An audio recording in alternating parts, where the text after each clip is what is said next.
Welcome back. When it comes to Star Trek, there's one thing that can always be guaranteed: a knowing look between Captain Kirk and his colleague Spock.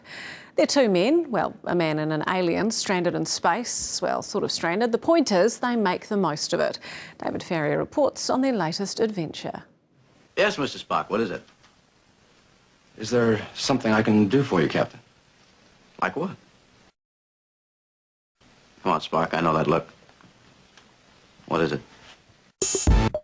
Spock and Kirk have always been best buds. The actors may have changed over the years, but that fact remains. And it was delightful to have the two sitting in front of me. Oh, how are you, man? I was well. I'd just seen their new movie, and it's quite good. We will not fit. Fit will fit! You guys are living in a cool time, though, because just mentioning earlier, like sci-fi and fantasy and all that stuff, it's in.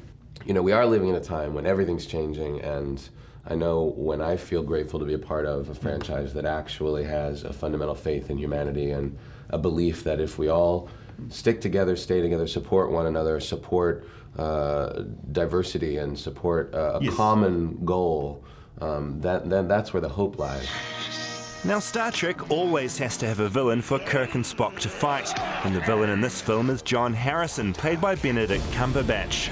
Shall we begin? Cumberbatch is most well known for Sherlock, but after this film that may well change. He certainly gives Kirk a run for his money. To see these two people go to battle with one another is the differences between them.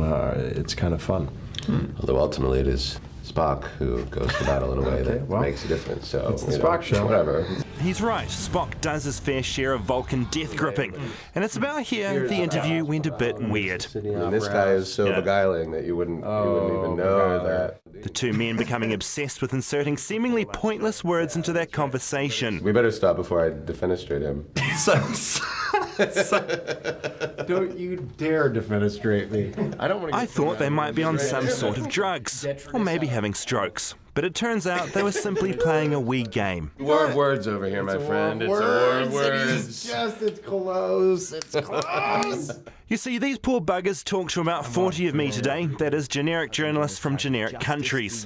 They have to spice things up. They're that bored. The word game you guys are playing today, fill me in. At the premiere that night, I'd get the answers I wanted.